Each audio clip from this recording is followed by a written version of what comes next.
Paul Ralph, welcome to Know My Life. Thank you, Nicole. It's wonderful to be here in your home away from home, the headquarters of KARI. Yes. Yep, this is where you spend a lot of your time. Too much time. Looking forward to hearing a little bit from you this afternoon about your life story and sharing a little bit about KARI as well. Thank you. Where does the Paul Ralph story begin? Starts at Liverpool, which is my community, and even though I've lived at Liverpool for 35 years, I still relate to Liverpool, a wonderful Indigenous community. Yep. And I grew up as a single child, but I had lots of aunties and uncles. Yeah, I bet so you our did. household was pretty packed, Yep. as you can appreciate. 3-bedroom house with a couple of attached garages down the back, but it was a wonderful time to grow up in a wonderful community, very culturally driven. Yes. And a lot of those aunties and uncles are, and were, and still are, my role models. They were Really? some great people. Interesting. Well, what were you like as a student, Paul? Look, it was a really... it was weird growing up at La Perouse in the 50s because we went to La Perouse Public School, which is predominantly, La Perouse is named after the French explorer who discovered Botany Bay. They named the school after him. So we sang the French Marseillaise every morning, which is right? crazy, yeah. We had over 100 kids at school. 80% of those kids were Aboriginal kids singing the French Marseillaise. How strange. It was strange, and wearing the French colours and getting Bastille Day off. So there was no recognition of Aboriginal culture then, and it was really a strange environment, even though we're a very culturally connected community. If we want to be a nation that can proudly look internationally and say, look at us, we are a leader, well then it's important that we include Indigenous Australia. We really do need to do that. We need to not just rely on government, state governments, federal governments to make that happen, but we need to make sure we do it as a collective. So one of the things we decided to do a couple of years ago was, you know what, let's not just stay in this space where we deal with government. Let's try and get out there in the marketplace, because we've got something pretty special to sell. We've got to sell the very positive side of being Aboriginal. And you know what? There's so many things out there that are positive. You hear a lot of the negative things, you read about it in the media, the newspaper, and it can be pretty disappointing. But the space that we work from is about capacity building our community. So we go all over New South Wales where we can in communities to leave very good outcomes. Doesn't matter what group it is, doesn't matter what their affiliation is with country, because we believe that just working with Indigenous Australia is important to make sure that we grow. So so there was a little bit different then, but I then went to Matraville High. I was there for about 3 years, and as most kids did when at that age, you left school after you got your intermediate certificate and then went on to find a job somewhere. There was really no encouragement to really go on to any other extra studies, but that was what my family did, and I looked forward to that challenge. So I left at 15. Wow. Yes, and got my first job. And what was that? what was your first motor job? Transport Department. Really? Yeah, motor transport. Government worker? Yes, and at that stage it was just a job, and shuffling, registration cards around, and I'm thinking, oh my God, I shouldn't have left school. But I had a transition of jobs at that particular stage because I really didn't know what I wanted to do. Like many young people. Yeah, I think so, and it was just at that stage having an income and helping support the family, and really I didn't have any direction. I didn't have any vision of what I wanted to do. But it was until I saw a job advertised with the Aboriginal Legal Service at Redfern, and that really sparked my interest, and I applied for that job and I got that job. What was it about that job that sparked your interest, do you think? Aboriginal affairs, and because my community at La Perouse very different than the community at Redfern, and the community at Redfern were very much politically more aware, so that interested me. Right. And it was my first introduction just to see the difficulties that our community had faced and were facing and still facing today in regard to recognition and a lot of other social issues that I thought were important causes to follow. So that really that opened up my eyes, and I was really excited about that. And that lasted for about 3 or 4 years because it was driven by funding, and funding went away periodically. So I left there and I got a little bit, I worked around various jobs for a period of time, and it was about 30 when I had the real change in my life, And the real change in my life was when I applied for a job with the State Rail, and it was with the Railway Police.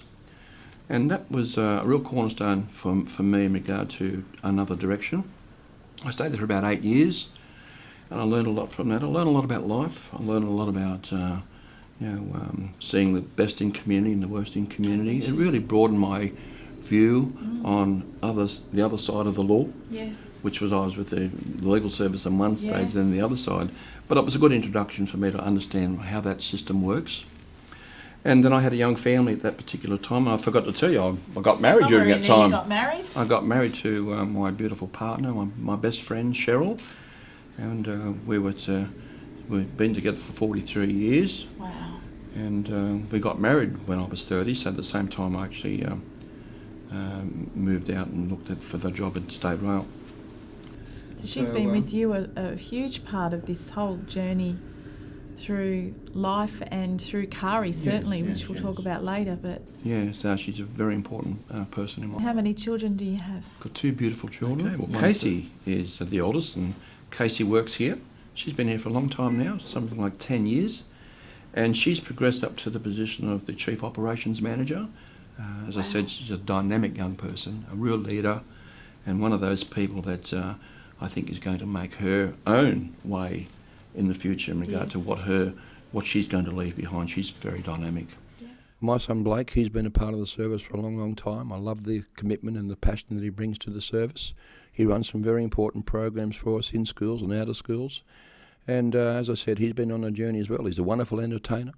We're very excited that he's a part of the journey, and he's also very excited that he can contribute to KARI just as much as anybody else. So, yes, he's a real leader in his own right. 2 different kids, but they are so close. Isn't that interesting that you can raise 2 kids in the same family and they turn out completely different? Yes, but as I said, they're best mates as well. So, so we're very lucky that we've got this wonderful balance of family life, which is so important to the work we do. Are they like their mum or are they like their dad? I think a bit of both. I think my daughter's a little bit like myself. She's a leader.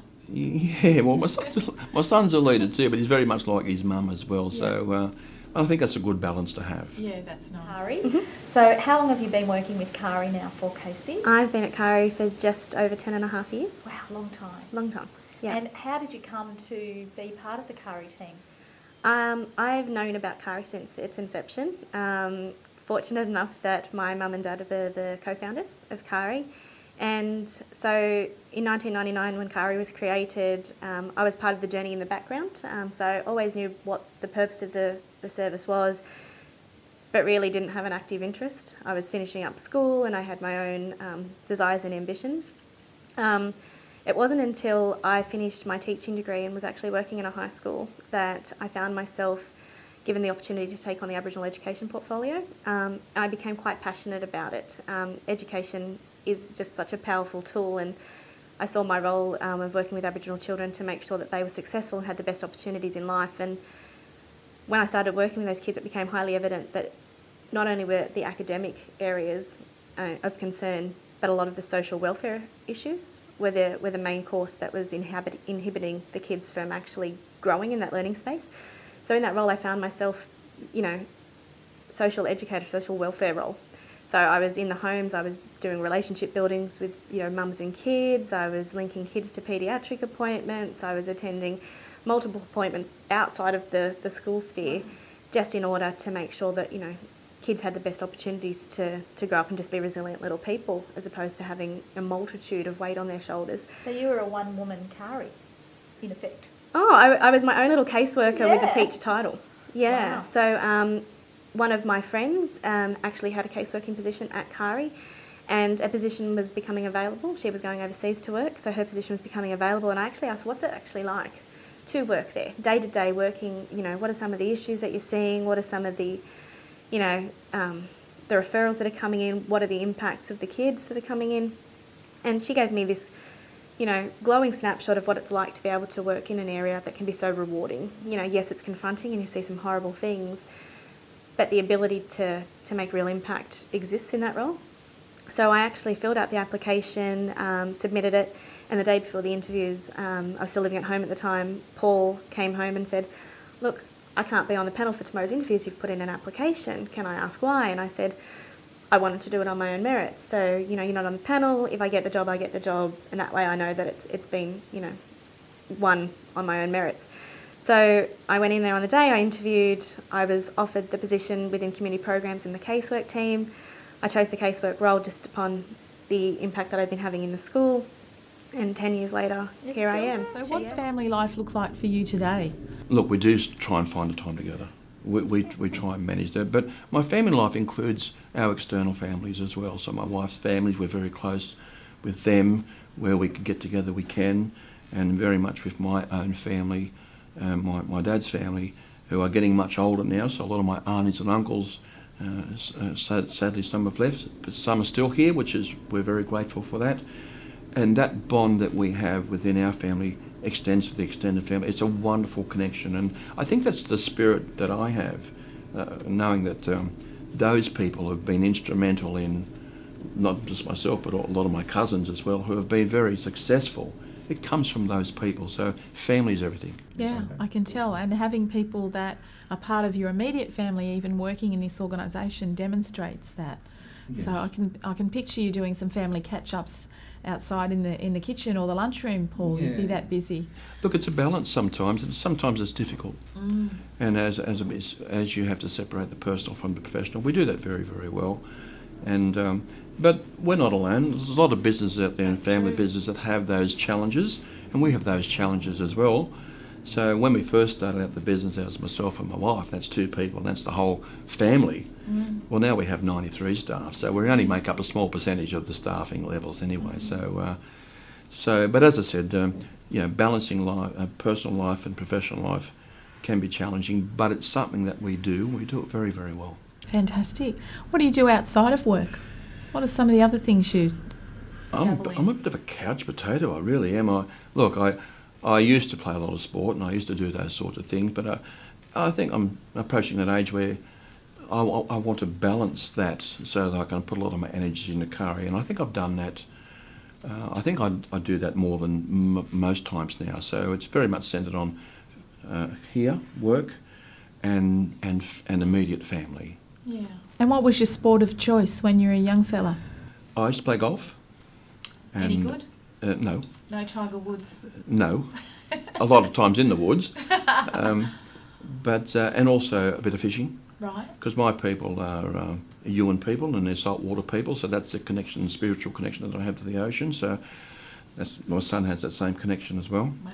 So I still have those as memories, and if I want to go back to that, I can go back to that in my mind. So it's been interesting. So if you had to tell me about some of the people that played a strong role in helping you become the man that you are today, who would they have been growing up?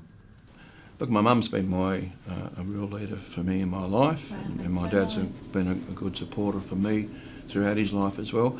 My aunties and uncles have been my heroes, especially a lot of the women in the family who have been really strong advocates for Aboriginal affairs and just advocates for people in general. And they've been very strong. They have been a strong influence for me and a lot of my cousins, and we still recognise them very much, put them much on a pedestal. So even though some of them have gone, it's still like they're here because I see the strength in my aunties and certainly, and I've got my uncles as well, who do some fabulous work out there in the community. So I think that's a trait within my family. And so I'm just one member. Sounds like it, and you've carried that on with your children as well, by the sounds of it. Yeah, we're very lucky. So I think it's probably in the genes that this pathway had to be created for this to happen. So, and I'm pleased it did because, as I said, if I can leave something that others might be able to say, well, that was good too, well, then I think that's a part of my journey. My role at KARI is I'm the clinic coordinator, so I just oversee the daily operations of the clinic team. So a part of my team, I have 2 speech pathologists, 2 psychologists, an occupational therapist, early childhood nurse, a clinic admin, and myself. I'm a registered Aboriginal health practitioner. And we have a multi-disc team as well. We work in partnership with the local health district, Genangara Health Services, we have a lot of partnerships, and we try and provide a holistic approach for children in care with us. Paul is great at making people believe in themselves. Paul is great at making others in significant roles believe in other people as well. Paul is, he's a CEO of KARI, but he can also, talk to us on the grassroots as well. Yeah. He's a He man. really picks everybody up. He does. He's phenomenal at what he does, and he just makes you believe in yourself. Wow. He just gives you his words of wisdom. Sometimes when I go in and have a meeting with him, or I leave his office from having a one-on-one chat, I walk out of there, I feel so inspired. I feel like I can tackle the world. He's just a great man to work for.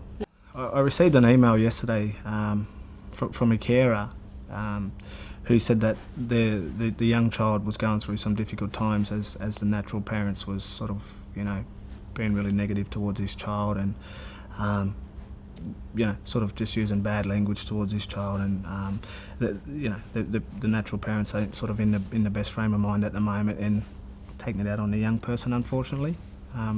And throughout this email, it was just nothing but positive reinforcement from the carer saying, this is what we've done, this is how we talk to the child, we're trying to keep the child's confidence up, and it's just remarkable seeing something like that, to know that this kid's natural parents is putting this child down, and then we've got a carer who isn't related to this child, and has been in care with this carer for a few months, and this carer has opened this door with wide arms saying, this doesn't matter what hurdle we've got to jump, it doesn't matter what we've got to do, we're going to get through life, and we're going to get through life together. That's wonderful. And that's what these kids rely on, partnerships and getting through life with people, and this carer, it's just phenomenal to see. Yeah. So let's fast track then and move on to the founding of KARI. How did KARI come about? What's this all about? Yeah, well, as I said, when I turned 30, I went into some public sector positions, and one of them, after the state police, was working at Australia Post, and I ran the very first Aboriginal employment strategy for Australia Post here in New South Wales. And that was an interesting time. That was a Bob Hawke initiative, and new to me, but it was a challenge to me, but it was a very good challenge. It was about opening up pathways, employment opportunities through Australia Post. How can they do it better? So I was the chosen person to deliver it here. I did it for about 2 years here. Then I went to Melbourne and delivered the program nationally. And that was a wonderful experience too, because I went all around Australia and just saw how diverse Aboriginal people are. We're not just one group. We are so many groups, so diverse. There's very traditional people, there's very urbanised people. So the one common denominator is that there's a lot of respect through all of those that flows through our communities, which is wonderful. Then a little bit of time that I spent in education and then housing. And I love that time in housing because it was actually creating things that were on the ground, some very tangible things, very tangible outcomes, such as building elders complexes and things like that. And then a little bit of time at the Premier's Department. And it was at that time I was thinking, I see all these wonderful things that we perceive to do when you're in public sector. But when you look at it in a community, there's not much change. Yeah. And it was at that particular time, it was 1999, and I thought, well, we should do something a bit different. So myself and my wife, with a couple of friends, decided that we'd look at opening up a service. So actually, me and my wife then decided we were going to do that. So Such a brave thing to step out and do, really, when you'd worked in the government for a long time. You had security, you had certainty, and no, that's not important anymore. There's something more on my heart to do. I think so. And I think, look, it was about self-satisfaction. It was about, but it was also understanding there was an opportunity to do something different. So we did. We opened up our doors in 1999, and we secured a small amount of funding. I think it was about $199,000 to deliver a foster care program, not to manage children, but at that stage to find some Aboriginal people who could be trained as foster carers and for them to look after the children. And that carried on for a little period of time, for about 3 years, when we grew enormously to about 6 people and one extra office. I'm thinking we've made it now. We've actually made it. Where were you located at that point? That was at Seaton Hall Community Centre. So we had the office out at Wattle Grove and the office out at Seton Hall. But in 2007, that was a significant change as well, when we thought we really weren't making a difference. The vision wasn't happening. So we decided to take a model that we had developed to family community services, and that time we spoke to their Director General called Neil Shepherd, who had an ear. He wanted to listen. And he liked the idea that we had, and that was to grow our service to have 120 children in our care over a 3-year period, and we would manage all of those children. So he took that opportunity to invest in us, and we did that. By 2010, we achieved that. Fantastic. But where it is today, it's exciting as well, because we have close to 340 children fully case managed through KARI. I came to KARI in its very early days of evolution, and I was in fact in those days the gatekeeper. They had 30 placements that we had for Aboriginal kids who were coming into care, and I worked with Casey, Ralph, in the early days about how we would shuffle, like who would be the most in need to get that particular placement with KARI. And so it was a funny old world that you've got a non-Indigenous sort of boss, working with an agency to try and pick and choose which kids were going to get the service. So again, not good enough. So we have worked well together to make KARI, I think, very robust. I think it's one of the best performing out-of-home care, Indigenous out-of-home care agencies, if not the best, in certainly New South Wales, but if not Australia. And of course now they have a range of placements for Aboriginal kids, around about the 350 mark across several districts. They also do restoration, they do working with children at the front end and their parents. They've got a health clinic. Holistic service. Perfect. I think they've got a very strong commitment to what they're doing. I think Paul is a very entrepreneurial and clear and strong leader. He knows exactly where he wants to go, and he knows exactly what he wants to do to work with his people. He's very well connected, he's very engaging, and he's absolutely committed to making the lives of kids better by his work. He would prefer that they didn't exist, of course. We would all prefer that we didn't have as many Aboriginal kids in our care, but given that we have, our job is to work together to reduce that as much as we possibly can, and to work much earlier and much stronger together to perhaps reset the compass just slightly. Some wonderful initiatives that I think are so critical to the growth of KARI, and that's making sure this service, even though it's a foster care service, it is very culturally driven by making sure that culture flowed in and out of the service. That's not the case in lots of foster care services, certainly with Aboriginal children. We wanted to make sure that this was going to be the case. More importantly, it's about what is it we're doing that is going to stop this horrible statistic happening, where 40% of all the children in care are Indigenous, and we only make up 3.5% of the population. So whilst that's a real figure, while that's a real challenge, we cannot just be a foster care service because we're just providing a bed and the supports. We've got to put in some initiatives that change that. And that's what I like about what we've been doing. So what are some of the things you've been doing? What are some of the initiatives you've put into place to try and change those numbers?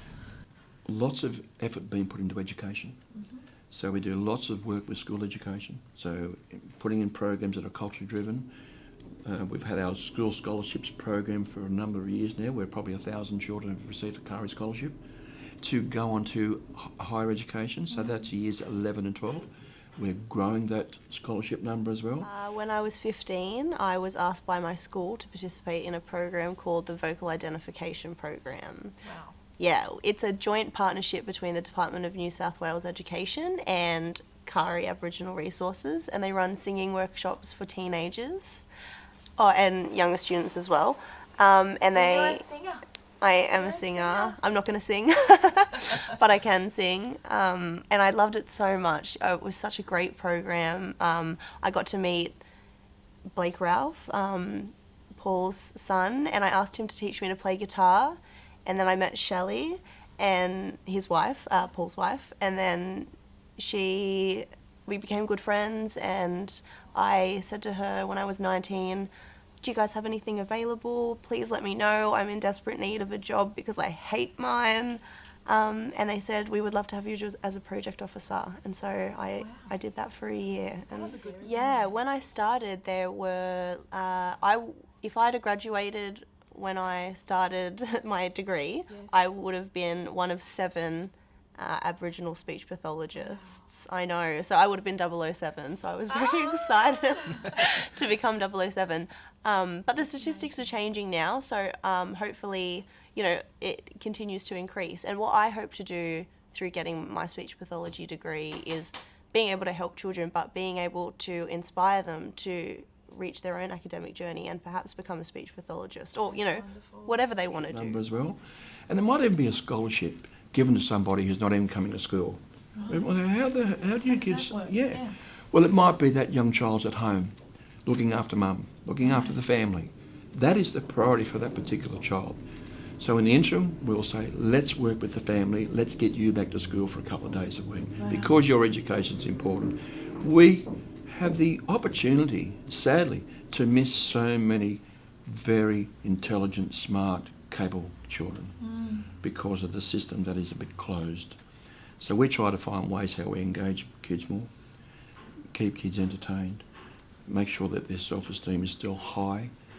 As I said, we have so many Aboriginal kids that are so talented. Last year we had 106 children receive a KARI scholarship. 30 of those went on to university, 2 went on to law, and 1 forensic studies. Really? Wow. That is just, It's amazing. that is fantastic. That's how to change things, isn't it? Yes. So, and a lot of the programs that we do may be a short-term program, but most of them are investing in the community for long-term. It's no good having programs that are delivered or funded for 1 year Yeah. or 6 months or 2 years. You want to make a They make a sustainable short, difference. yes, it's got to be sustainable. It's got to work now with a long-term view of how it's going to work in the future. Yeah. And not just withdraw the funding or withdraw the programs after 2 years and think, oh, that was a good program. If it's a good program, let's keep the program. Yeah. Communities Programs Division, Yeah. and that's a program where we help capacity build our community. So we have our grants programs in there where agencies from all over New South Wales and even some beyond might want to submit an application to say we've got this wonderful project, and we'll look at that project. Wonderful. And if it's going to deliver a very good cultural outcome or it's going to support the group, we'll look at it very closely and we'll support it because it's very, very hard for a lot of communities to do those sorts of Can you activities. give me an example of what some of those might Yeah, we be? had a women's group in Brewarrina who wanted to do exercise programs, and they wanted to know whether they can get the program started and get the uniforms and all those and the equipment. I think that's important, Yeah, that health. women So groups good. comes together. Or it might be during our Koori Knockout, which happens every year, where we have 65 communities come together to play rugby league. Wow. It's a meeting place for Aboriginal people over a 3-day period. It's a wonderful time where we connect and come together through this wonderful vehicle called rugby league. So that's And the we- community, what for- did you say that one was called? The community... Koori Knockout. Right, okay. It's a rugby league Yeah, program, but as I yes. said, rugby league's a centrepiece, but it delivers so much more as Yeah, well. of It's course. engagement and it's Yep. seeing our young future champions come through, and it's connecting back with people you haven't seen for a long, long time. Some great programs. And last year we supported, I think it was like 13 communities to come along and participate as well. So we want to be a driver behind community outcomes. We think that's important. The issues around Indigenous Australia today, and there's a lot of discussions around that, and for the most, government take control of that situation and try and manage it. That hasn't worked. The answer is working communities resolving their own issues, It's wonderful. and we want to be a part of that. We want to be a part of that because we're very much community. As I said, we have 93 staff here. 80% of those are Indigenous people as well. So the programs we run are around really supporting local ideas. But as I said, education's first and foremost. Private enterprise is important to us as well. We want to see so many more businesses be successful. Yes. And developing up our leaders. So where we can, we find our partners. Yeah. And we've got some very good partners out We'll there. talk about the partners in a minute. You've got a health unit here as well. Yes, we've got Tell the me KARI about Clinic. Yes, the clinic. And that's our own idea. I think this really sets KARI apart from what I understand from Yes. other agencies, that you Yes. are one of the only services of your kind that actually incorporate health and medical services That's correct. inside the case management. That's correct. So it's on site. So others may utilise your services, but what we do is we make sure that our children out of home care are fast-tracked. There's no waiting. Difficulties around speech with young children is a major issue.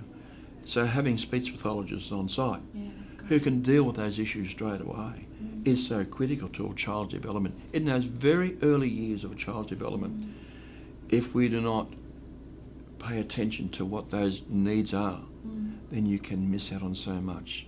You can be behind the eight ball. So getting kids ready for school is a part of what we do. So we have our transition to schools programs, but working with them so they feel comfortable as well. It's not a doctor relationship, or it's a real auntie-uncle relationship, a nice, kind, friendly environment that engages not only the children but also the carers and hopefully natural families as well. Beautiful. Yes. And tell me about the childcare, daycare, playgroup centre? Beautiful little room. Yeah, it's very colourful, isn't it? It is. It's another one of those programs where we're in trying to engage communities, engage families who have children, having it on site here. We've got our own library, as you've seen there as well.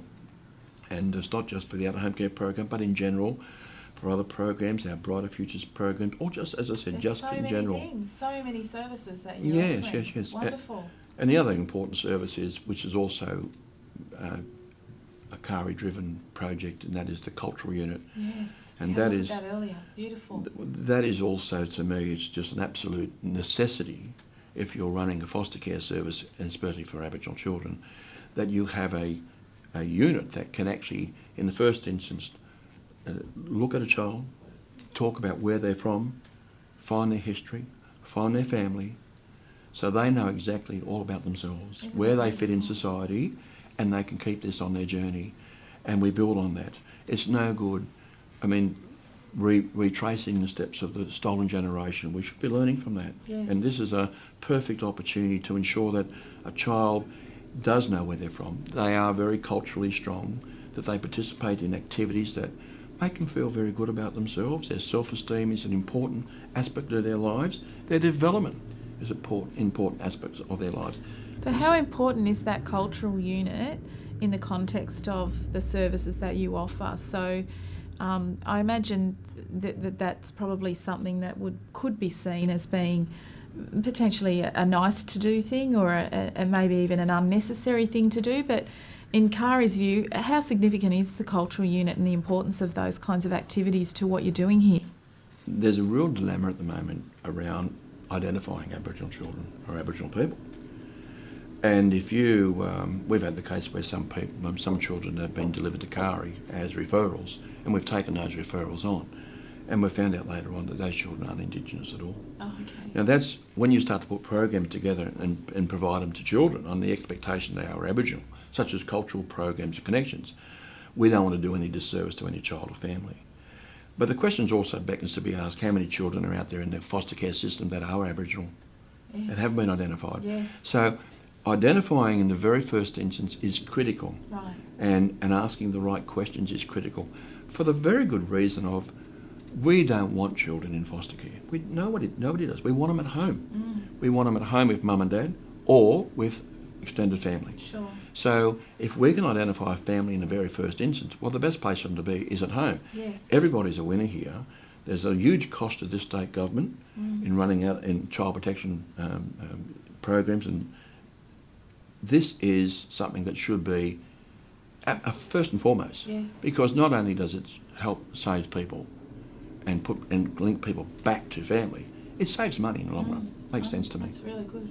Okay, so you mentioned some of the partnerships. So NRL is very important. Yes. Tell me about the NRL and some of the other corporate partners or other stakeholders that you work closely with to help you do what you do here at KARI, because without them, you wouldn't be able to do anywhere near as much. No. Look, I think I mentioned before that we are 95% driven funding-wise by Family and Community Services, and it's very difficult to run a larger service and keep that going on funding that could be at any particular time withdrawn. Yes. And we've got quite a big service now. So we have to look beyond this. And looking beyond this says look for other opportunities. And other opportunities says look at the corporate world. So we've been doing that over the last couple of years and finding partners who are like-minded, who really do want to make a difference in the community as well. And some of them probably don't know how to do it, Yes. but look to want to do it. So it's about reaching out, having conversations, which we're doing. Now, rugby league is a wonderful vehicle for my community. Yes. We participate in rugby league. It's a very high-profile sport. I think something like 12.5% of all the first-grade players in rugby league are Indigenous. That's a fantastic... It's a big number. It is a big number. And they are sporting heroes. They are icons to our game. So it's important that, that we look at these vehicles that we can attach ourselves to. Now, I did this with the New South Wales Rugby League and some of the clubs in the first instance. Not so much around football. It was about what can we do Together. outside of football that is significant. Now, I have a few partners out there that are doing some wonderful things. Dave Trodden and his magnificent team and George Papanis, they are really breaking the mould in regard to their thinking around how do they work better in community and how do they do programs that are sustainable. It's good fit for their brand as well, and using this wonderful vehicle, as I said. So they've decided we're partnering up and doing a lot of programs, which is fantastic. That will continue. Well, we're a community organisation at the end of the day, and so if we're to be relevant, we need to be reflective of all sections of our community, and one of the most important sections of our community is the Indigenous section of our community. Rugby league in particular has been the one game that the Indigenous community have really embraced. It's their game, and so for me, our game is relevant to them, and they are especially relevant to us. And so we have a reconciliation action plan which we're part of, but we have recognising the importance of that community. I think we're the only sporting organisation that I know of in Australia that has as a constitutional objective of the organisation to promote Indigenous participation in their sport. So our board changed its constitution a few years ago and did that just to recognise the importance of that part of our community. KARI brings to us. I mean, they bring support, they bring skill sets, they bring contacts, they bring influence that we just don't have. So they enhance our organisation unbelievably, and for that reason we're really proud to be partners of theirs. And I know they're very proud to have you guys as partnering with their organisation as well. So you mentioned Paul. You've known Paul for a while. What's he like as a bloke? The sort of personality types that I'm most attracted to are people who are really passionate about what they do. For me, it doesn't matter what it is they do, but people who are passionate really stand out. And Paul, anyone that knows Paul knows that he's really passionate about what he does with KARI, and that's apparent to everybody who he deals with. And it's people like that really make a difference in what they do. And so, if I had to use a single word to define what Paul was about, it's his passion. And because he believes so much in what he's doing, you believe in it as well. And so that's what attracts me to Paul. He's a wonderful bloke. There's not that many people that make a real difference in what they do, but Paul makes a massive difference. Fantastic. That will continue, but also finding rugby league clubs. And South Sydney is another perfect example of that, where we work very closely with their South Cares program, to the point we have 2 of their staff here working on site. So it's in-kind supports. The challenge for the South Cares program that's here is about finding employment opportunities for Aboriginal people. We're all for that, and we'll support that where we can.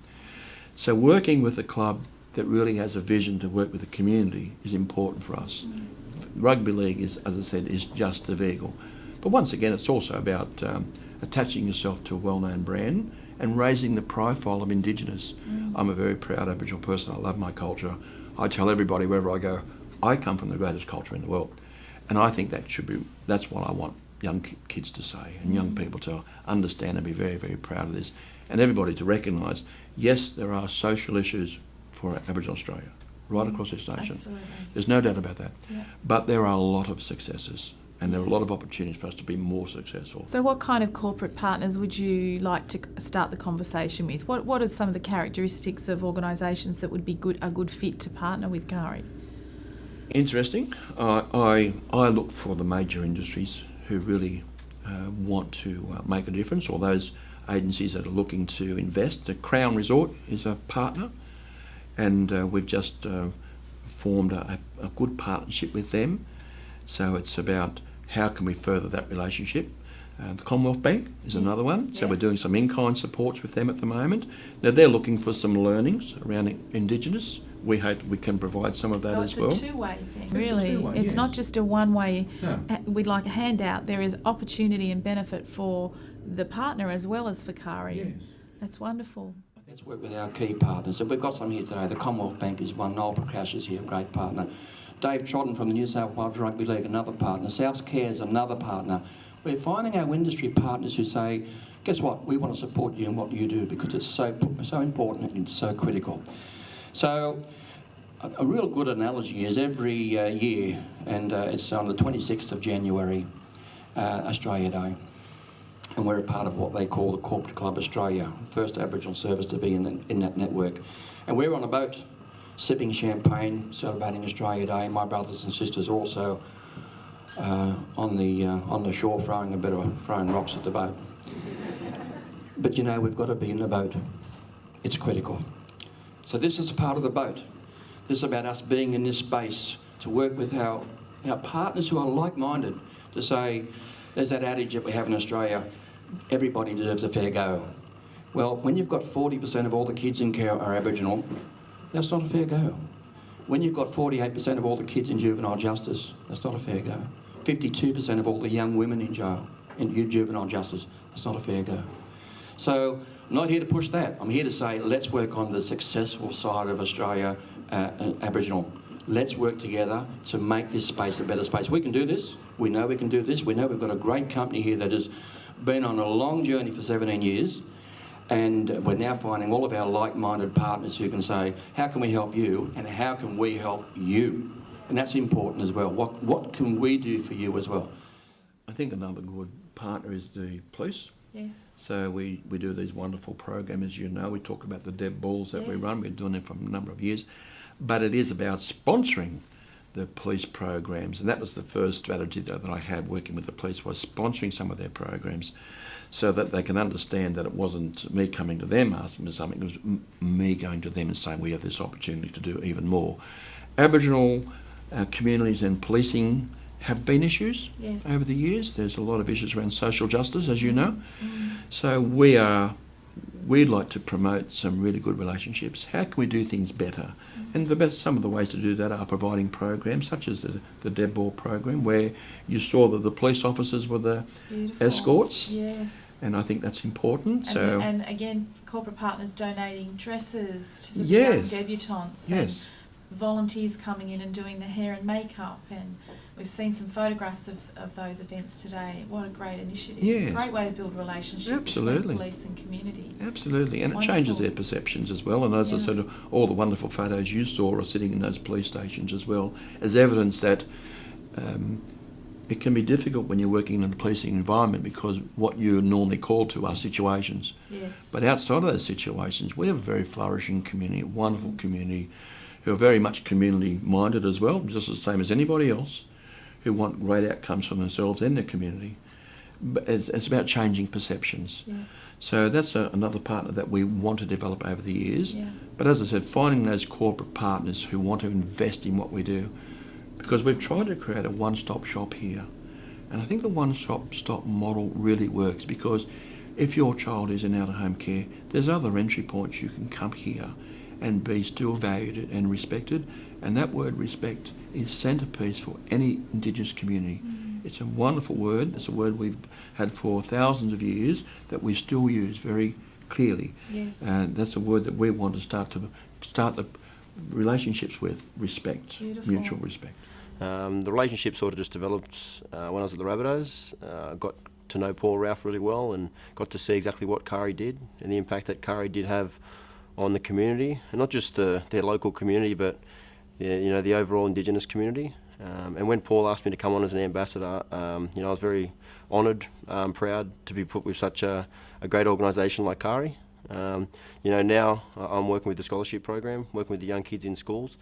I look after about 3 or 4 schools and just basically try and mentor them young kids in their transition from school life into their working life.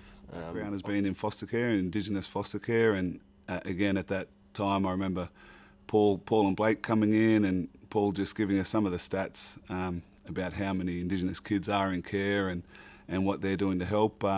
But I've come on board in a slightly different role, and I'm excited about that. At the time, it was funny, it was my last year of footy, and I just wanted to help. I'm not Indigenous myself, but as I said, when someone talks and you see the passion coming through and you see the vision, I thought, yeah, I want to give this guy a hand.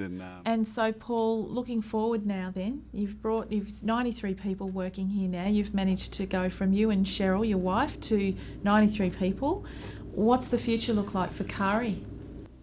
I think it's a great springboard to the next level. So the next level for us will be, how do we broaden the services for KARI that are not driven by that funding that is not sustainable? Yes.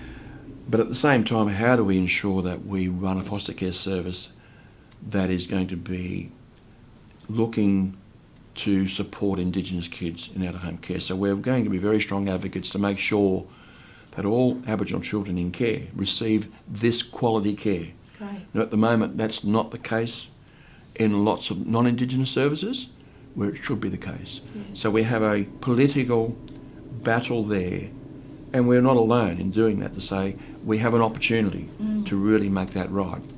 But for KARI itself, we really do want to go national.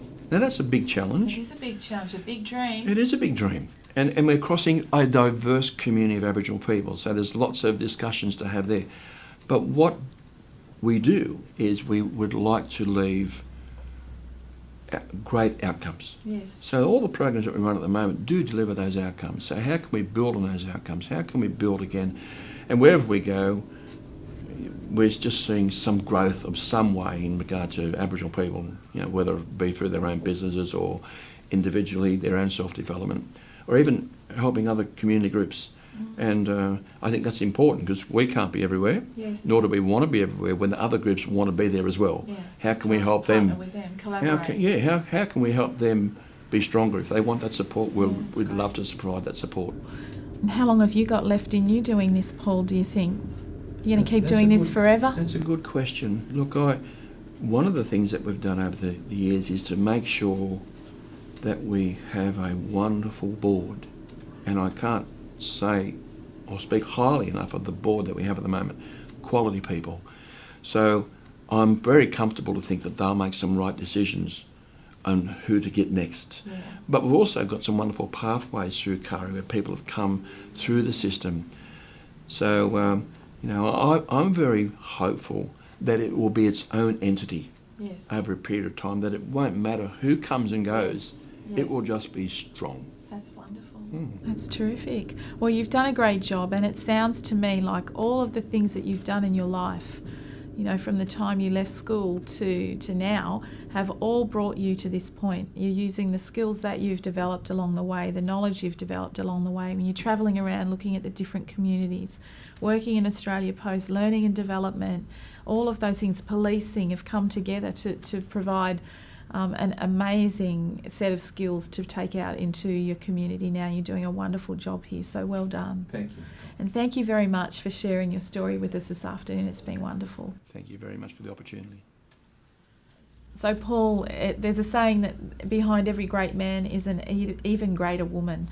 And I know you would agree with that in your case, with your beautiful wife, Cheryl, who is very shy and who did not want to take anything away from your chat with you today. But I know that privately you and I have had a conversation about the significance of the role Cheryl has played at KARI and in your life. So why don't you take this opportunity to honour her and tell us a little bit about her role in your life and in the life of KARI. Very significant person in my life. My best friend, without a doubt. My best friend and my partner and my beautiful wife, as you said. So very significant to KARI. Cheryl's been here the longest more than me. So there was a period of time at the very start where I had to leave for 3 months and come back. So Cheryl's been here since day one. Wow.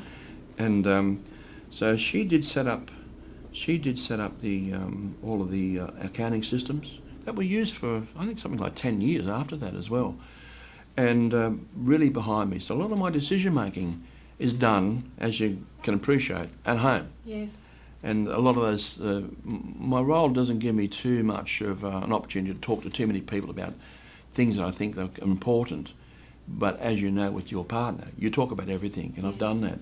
And I've found her to be very reasonable and to give me a really good level, bring me back to reality sometimes. And That's the role of a good wife, isn't it?